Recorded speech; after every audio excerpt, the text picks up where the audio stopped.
Trump vai mandar o ICE suspender prisões de imigrantes em setores essenciais da economia. Brasil se prepara para nova onda de deportação dos Estados Unidos. Especialistas alertam para os desafios na internet que cada vez mais matam adolescentes.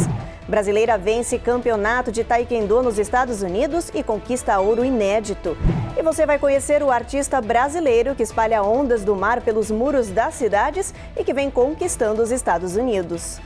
O mar sempre teve uma grande importância na minha vida e, consequentemente disso, é a minha principal inspiração para todos os meus trabalhos.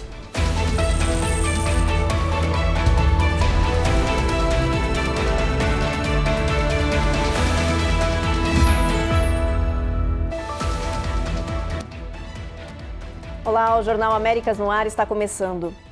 O ICE pode ficar sem dinheiro para operações de busca e prisão de imigrantes já no mês que vem. A Polícia de Imigração gastou toda a verba e já está com o orçamento estourado em US$1 bilhão. Mesmo faltando mais de 3 meses até o fim do ano fiscal, a Agência de Imigração dos Estados Unidos já estourou o orçamento em mais de US$1 bilhão. A estimativa, divulgada pelo portal Axios, acendeu um alerta. A máquina de deportações pode parar por falta de dinheiro. Atualmente, o ICE, órgão responsável pelas prisões de imigrantes indocumentados, tem como meta deter 3.000 pessoas por dia. Mas o ritmo acelerado dos gastos levantou questionamentos no Congresso, que acusa o órgão de usar os recursos sem critérios claros. A saída seria aprovar na Casa Legislativa a chamada Big Beautiful Bill, apresentada pelo governo Trump, que daria ao ICE um reforço de US$75 bilhões para os próximos 5 anos. O Departamento de Segurança Interna também enfrenta o mesmo dilema. Está prestes a ficar sem verba. E os centros de detenção já estão com 41.000 camas acima do limite permitido. Para continuar com as prisões, a agência pediu mais US$2 bilhões extras até setembro. Como medida emergencial, o presidente Donald Trump pode declarar estado de emergência nacional para liberar verbas de outros departamentos. O problema é que gastar sem autorização do Congresso pode configurar violação da lei orçamentária e levar a processos judiciais e multas. O presidente Trump anunciou que pretende suspender as caçadas e prisões de indocumentados em diversos setores essenciais da economia, onde há muitos brasileiros trabalhando. As novas diretrizes estão sendo consideradas uma possível mudança da política anti-imigração do governo republicano, após reclamações de empresários, fazendeiros e comerciantes. As novas regras devem ser repassadas ao Departamento de Homeland Security. O objetivo é que os soldados e agentes do ICE suspendam as operações em setores específicos que dependem dos imigrantes, como restaurantes, hotéis, fábricas e fazendas. O presidente pretende ordenar a medida para acalmar os ânimos de proprietários que estão reclamando da falta de mão de obra. Trump quer reforçar que as ações devem se concentrar em pessoas que estão ilegais nos Estados Unidos e que possuem antecedentes criminais. Mas os conselheiros do governo já alertaram que esse alívio na repressão nacional à imigração pode afetar a meta da Casa Branca de prender 3.000 indocumentados por dia, com o objetivo de alcançar 1 milhão de deportados por ano. Na semana passada, o ICE realizou uma batida em um matadouro de Omaha, Nebraska, e prendeu pelo menos 80 indocumentados. A empresa foi obrigada a fechar as portas por falta de funcionários. Em Tallahassee, na Flórida, a Polícia de Imigração prendeu 100 imigrantes sem status em um canteiro de obras e paralisou os trabalhos no local. O governo brasileiro anunciou que está ampliando os programas para receber mais imigrantes deportados dos Estados Unidos. O Itamaraty acredita que as novas parcerias dos estados norte-americanos com a Polícia de Imigração devam provocar um aumento no número de expulsos do território norte-americano. Por isso, nosso país está ampliando medidas como atendimento, suporte psicológico e jurídico, emissão de documentos consulares e transporte aéreo para outros estados. Hoje, estima-se que 2 milhões de brasileiros vivam aqui no território norte-americano e desse total, segundo a Pew Research Center, cerca de 230 mil estejam em situação irregular e 38 mil já tenham ordens formais de deportação. No próximo bloco, depois de 2 dias de caçada intensa, atirador que matou deputada e feriu senador é preso em Minnesota. E ainda, a guerra de Israel contra o Irã entra no 4º dia e especialistas alertam que o preço da gasolina deve começar a subir nos próximos dias.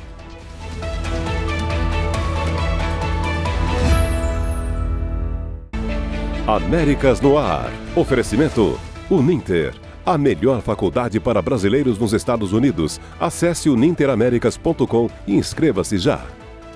Sendwave, envie dinheiro para o Brasil sem taxas de envio. Aproveite $15 com código promocional RECOR15 no seu primeiro envio. Envios BR, solução de envio para suas compras e negócio dos Estados Unidos ao Brasil em apenas 5 dias. Use o código RECOR20 e ganhe 20% de desconto no seu primeiro envio. Vida Máxima Account.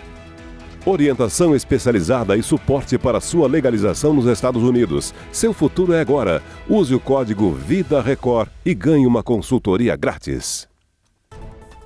Ei, deixa eu aproveitar aqui o intervalo rapidinho. Inscreve no canal, aproveita, deixa aí. E dá aquele like, por favor.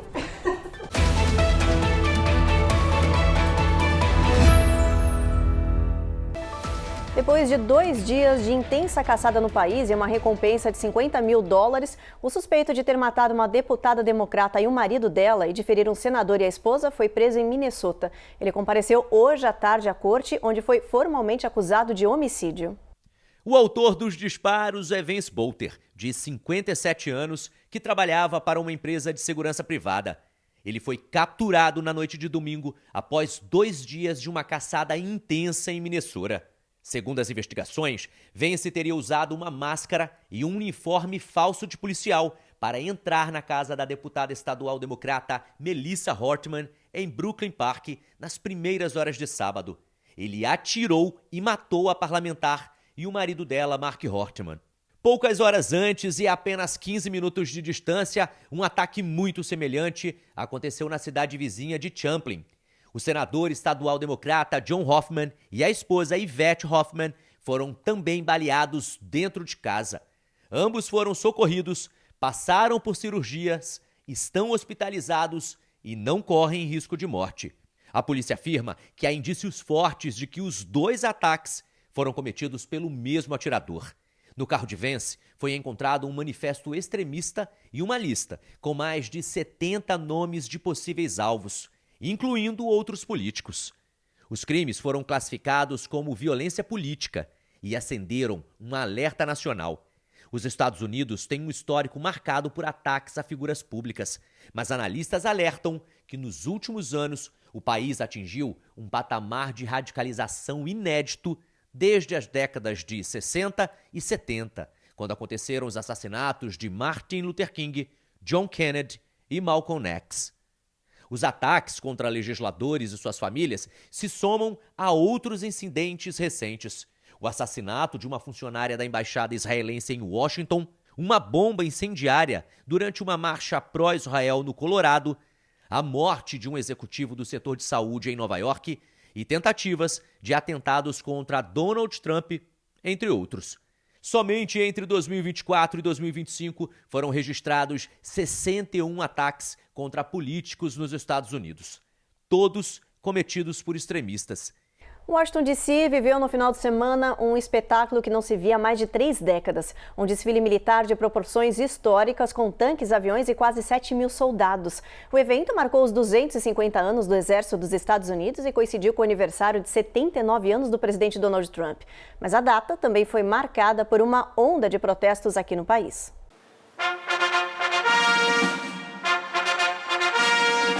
Uma demonstração de força e poder com quase 7 mil soldados, 128 tanques e 60 aviões históricos.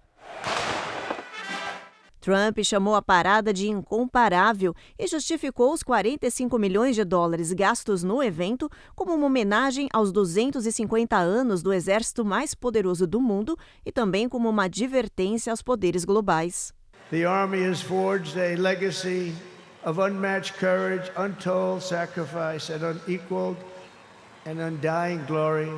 Mas enquanto o presidente celebrava o aniversário de 79 anos e o desfile militar, milhares de manifestantes protestavam em mais de 1.800 cidades no país, que ia de Washington a Los Angeles. O movimento chamado No King, ou Sem Reis, denunciou o que chamou de autoritarismo, políticas anti-imigração e militarização do governo. We're suffering through a lot of threats to democracy here, and this seemed like a very powerful and important place to come to express that. No centro da revolta, as operações do ICE que intensificaram as batidas em locais de trabalho para prender indocumentados, gerando confrontos, prisões e o envio da Guarda Nacional para a Califórnia. I'm here for democracy. I'm here because I'm frightened of how we are traveling in this country, but my anger supersedes my fear. Em Seattle, manifestantes mais exaltados atearam fogo na frente de prédios federais e dispararam fogos de artifício. Houve confronto com a polícia. Em Utah, houve tiroteio no meio do protesto. Uma pessoa morreu e 3 acabaram presas. Enquanto fogos de artifício encerravam o desfile, o país parecia dividido entre os tanques nas ruas e as vozes nas calçadas. E depois de acompanhar os eventos do final de semana, o presidente Trump viajou para o Canadá. Ele participa da cúpula do G7, que reúne as maiores economias do mundo.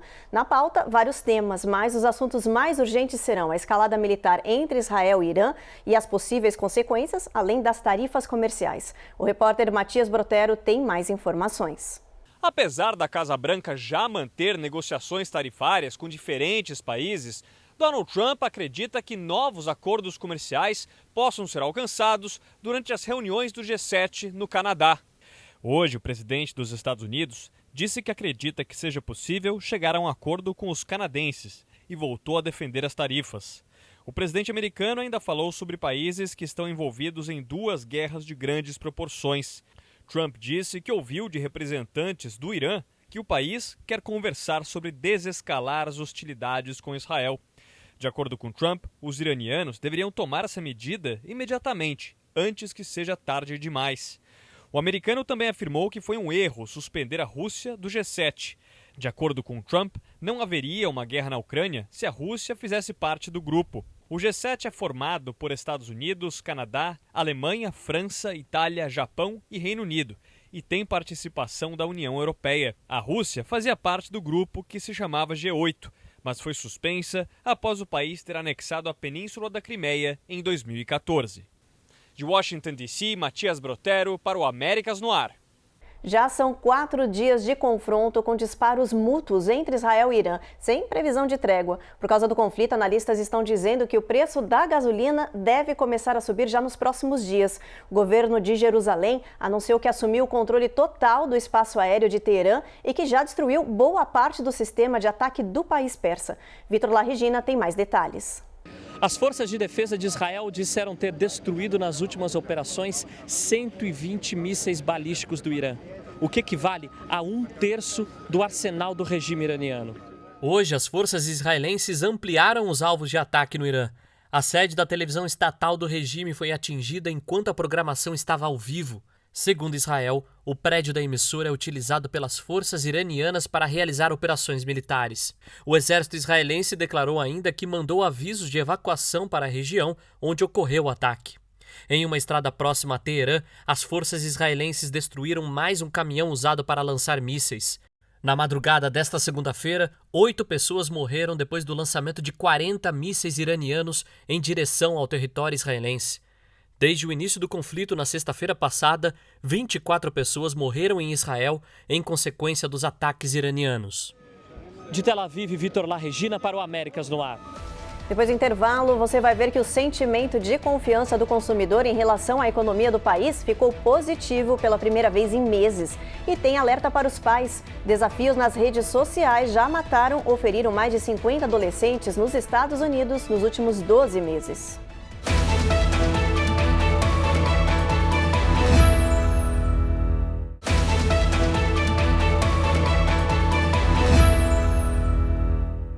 Pela primeira vez em 6 meses, o sentimento de confiança do consumidor em relação à economia ficou positivo. A população parece estar mais esperançosa de que as consequências negativas da guerra comercial já tenham sido superadas. Uma pesquisa divulgada pela Universidade do Michigan mostrou que o sentimento de confiança do consumidor subiu 16%. Foi a primeira alta depois de 6 meses de queda. A reviravolta aí na opinião do consumidor segue as tensões do tarifaço imposto pelos Estados Unidos Unidos, que atingiu o pico em abril. Desde que o governo anunciou as taxas de importação a países parceiros, apenas 2 acordos foram fechados até agora, um com a China e o outro com o Reino Unido.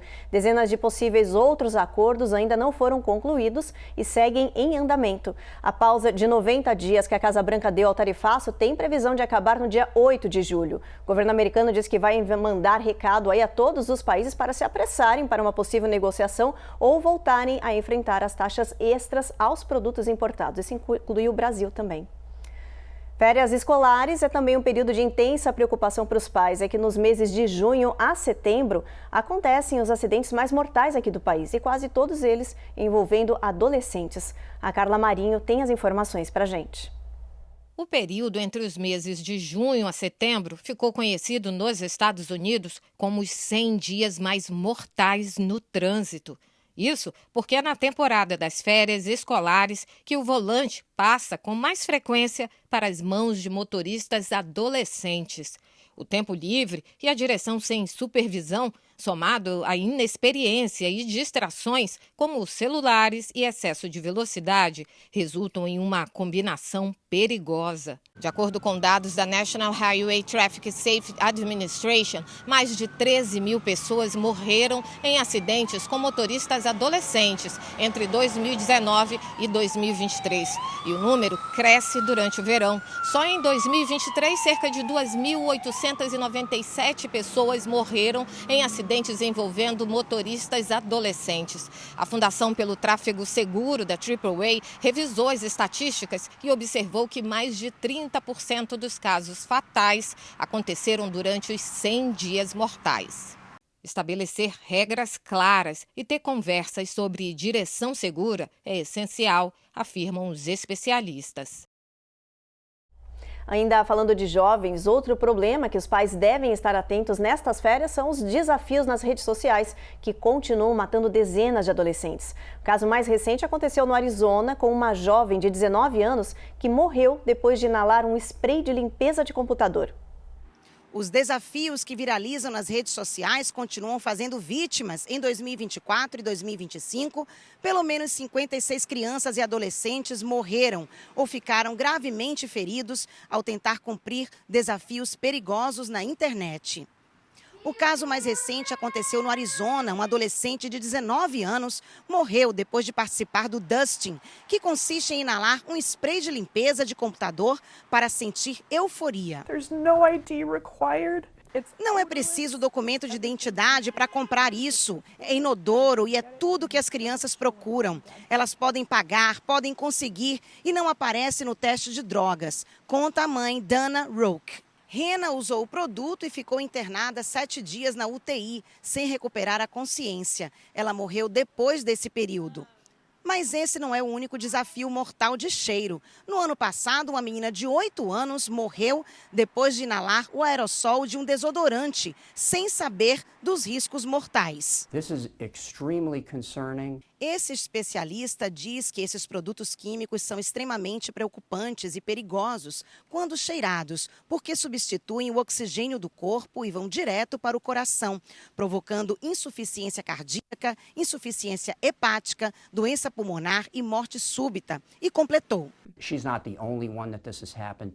ela não é a única com quem isso aconteceu. Vários outros adolescentes sucumbiram ao mesmo transtorno, disse o médico Randy Wiseman.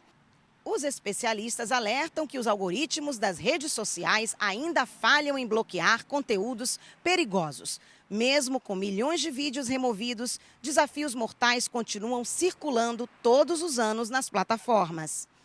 A mãe de Hannah agora quer avisar aos pais sobre esse perigo, para evitar que outras crianças caiam na mesma armadilha. Search their rooms. Revistem os quartos deles, não confiem. Parece horrível, mas pode salvar a vida deles.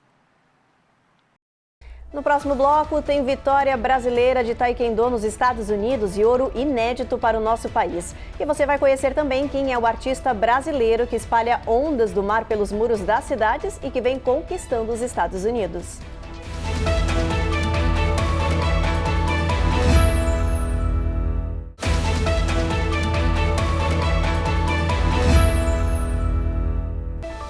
Fortes tempestades no final de semana provocaram inundações e tragédia na Virgínia Ocidental. Pelo menos 5 pessoas morreram, incluindo uma criança de 3 anos. Outras 3 ainda estão desaparecidas.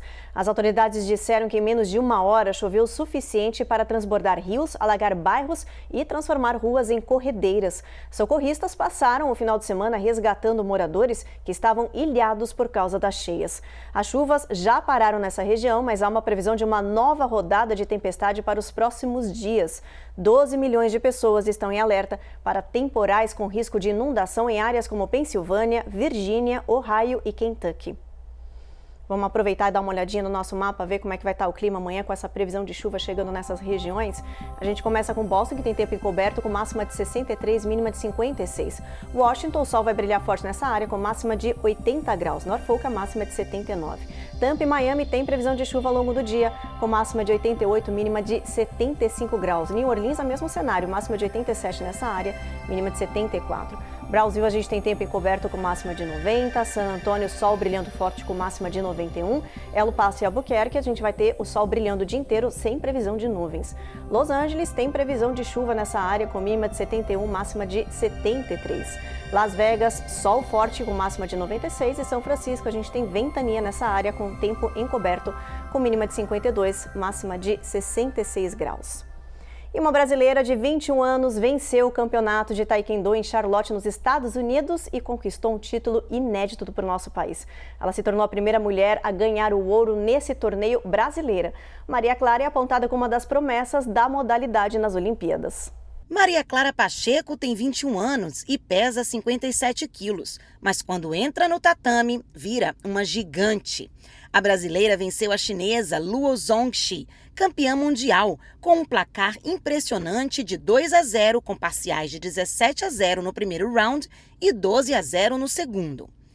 Com a vitória, ela somou pontos importantes para alcançar uma vaga para os Jogos Olímpicos de Los Angeles em 2028. A conquista do ouro no Grand Prix de Taekwondo é algo inédito para as mulheres do Brasil.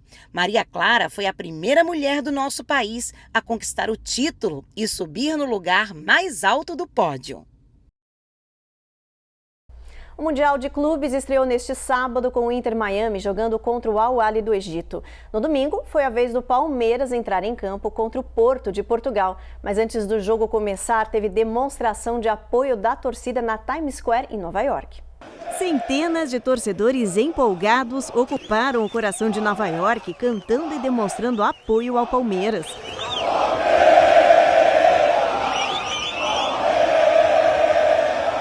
O mob, organizado pela internet, foi um dia antes do jogo entre o Palmeiras e o Porto de Portugal, que aconteceu em New Jersey. A partida terminou empatada em 0-0. O Mundial de Clubes estreou no sábado, com o Inter Miami enfrentando o time egípcio Al Ahly em Miami. O jogo também empatou em 0-0. Nenhuma equipe do time A marcou gol no torneio. Já no grupo B, o Botafogo entrou em campo contra o Seattle Sounders no domingo à noite em Seattle e ganhou por 2-1. Daqui a pouco tem o jogo do Flamengo contra o Esperance na Filadélfia. E um artista brasileiro está colorindo os muros aqui dos Estados Unidos com surf, mar e consciência ambiental. O paulista Hilton Alves leva a paixão pelas ondas para dentro das cidades com um projeto internacional que já rodou o mundo. Agora, a obra dele vem conquistando os Estados Unidos. O repórter Eliseu Caetano conta toda essa história pra gente. Nascido no Guarujá, litoral de São Paulo, Hilton Alves trocou as pranchas pelos pincéis. O artista já concluiu 44 murais em países como Brasil, Israel, Singapura e Estados Unidos. Eu comecei a pintar em julho de 2000, na cidade de Guarujá, e desde as minhas primeiras telas eu já sabia que ser artista era o meu destino. O mais recente foi pintado aqui, em Fort Lauderdale, no sul da Flórida. O trabalho faz parte do projeto de revitalização do Thrive Art District, que transforma paredes em galerias a céu aberto. Essa é a obra de número 44 do projeto. A pintura tem 12 metros de largura e revela uma onda gigante com 7 tubarões, 5 deles camuflados entre as cores. É a arte que faz o olhar parar, mas que também convida à reflexão sobre a vida marinha. Por ter nascido em Santos e ser criado nas ondas do Guarujá, o mar sempre teve uma grande importância na minha vida e, consequentemente disso, é a minha principal inspiração para todos os meus trabalhos, tanto nas telas quanto nos murais. Antes de chegar à Flórida, Hilton esteve no Havaí, onde concluiu um mural de 30 metros em uma escola pública. A obra foi inspirada na cultura navegadora da Polinésia e teve a ajuda dos alunos para pintar os peixes locais. Criado em 2013, o projeto 101 Perfect Waves começou com um recorde. Ele pintou também no Havaí a maior onda do mundo, Pipeline, com cerca de 5 andares de altura e quase 200 metros de comprimento. Ele usou 150 galões de tinta e demorou ao todo 8 dias para finalizar a obra. E agora, 10 anos depois, a missão segue a mesma: levar beleza, cultura e consciência ambiental para quem passa. É impressionante ver como as pessoas se sentem inspiradas a proteger e usufruir mais os oceanos a partir do momento que elas têm contato com meus trabalhos, tanto nas telas quanto nos murais. Faltam ainda 57 murais para ele chegar à meta de 101 pinturas. Mas se depender do Hilton, essas ondas ainda vão rodar o mundo. O Jornal Américas no Ar então termina agora. A gente espera vocês na próxima edição. Até lá, gente.